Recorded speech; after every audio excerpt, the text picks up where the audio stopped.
Basically जब हम vulva और वजाइना योनि के बीच में अंतर करना चाहते हैं, हमें बस ये बेसिक कॉन्सेप्ट समझना है कि वल्वा उसे कहते हैं जो हिस्सा हम देख पाते हैं, राइट? जो हमारी योनि का बाहर का हिस्सा होता है, जिसको हम फिजिकली आंखों से अपना देख सकते हैं, उसको हम वल्वा कहते हैं। जहाँ पे सेक्स के दौरान पीनस एंटर होता है, या अगर आप सेक्स टॉय यूज कर रहे हैं, अगर आप कुछ टॉय इंसर्ट कर रहे हो, तो जहाँ वो जाता है, वो जो किनाल होता है, जो आगे जाके सर्वेक्स और फिर गर्भाशय में जाके जुड़ता है, उसको हम वजाइना कहते हैं, राइट? तो बेसिक अंतर यही है कि वल्वा हमारे बाहर का एनाटॉमी है और वजाइना अंदर का एनाटॉमी है। हमारा जो लेबिया है, जो वजाइना के होंठ हैं, या फिर हमारा जो वल्वा है, उसका रंग नॉर्मली थोड़ा सा डार्क होता है हमारे बाकी के स्किन टोन से कंपेयर किया जाए तो।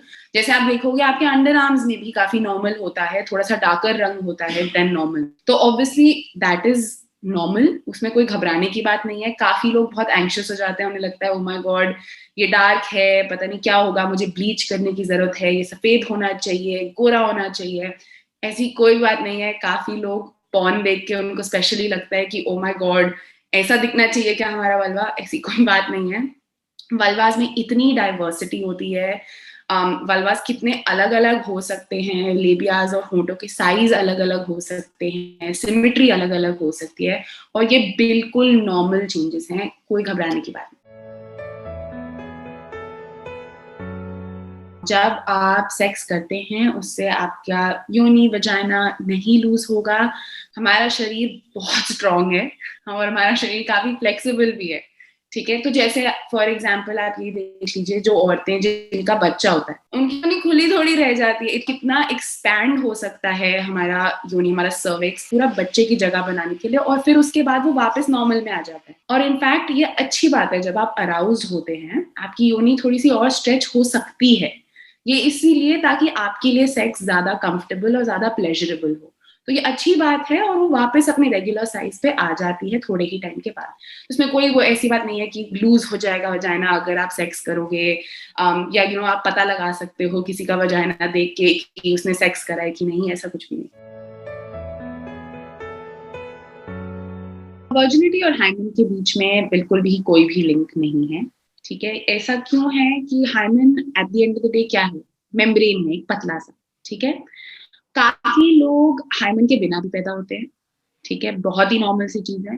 थोड़ी सी एक्सरसाइज से भी हमारा हाइमेन खिंच सकता है, थोड़ा सा फट सकता है।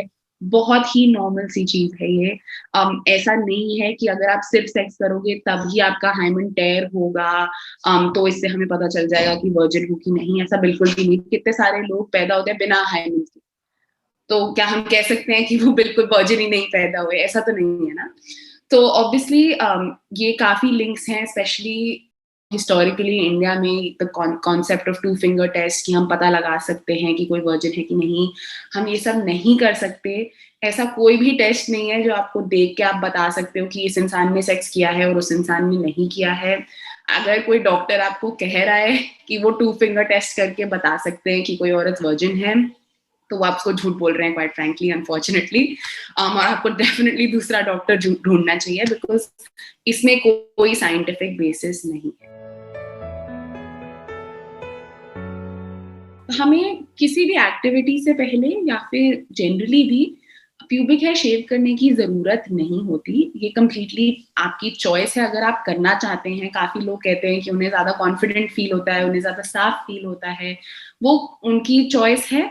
अगर आप करना चाहते हैं आप बिल्कुल कर सकते हैं, पर बॉडीली स्पीकिंग और जनरली स्पीकिंग कोई जरूरत नहीं है करने की। इनफैक्ट जो हमारे प्यूबिक बाल होते हैं वो हमारे शरीर में से इन्फेक्शंस को बाहर रखते हैं।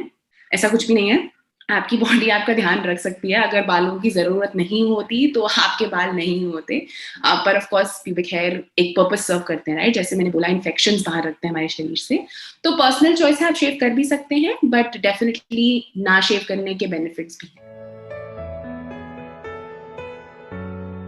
शेव करना बिल्कुल ऑप्शनल होता है, तो ऐसी कोई उम्र नहीं है जिसमें आपको बिल्कुल जरूरी है कि आप शेव करना शुरू कर सकते हैं अब, या अब आपको शेव करना शुरू कर देना चाहिए। ऐसा कुछ भी नहीं है। नॉर्मली रेकमेंड करते हैं कि अगर आप छोटे हैं, अगर आप अभी भी यंग है, आपका शरीर अभी भी डेवलप हो रहा है, तो हमारी स्किन थोड़ी और सेंसिटिव होती है। तो अगर आप 13-14 साल के हैं, आप डेफिनेटली थोड़े यंग हैं अपने प्यूबिक हेयर शेव करने के लिए।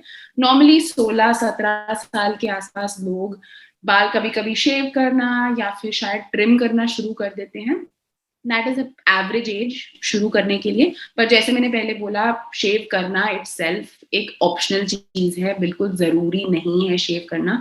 तो इनफैक्ट जब तक आप अवॉइड कर सकते हैं अच्छा ही है, आपका शरीर इन्फेक्शन बाहर रखेगा।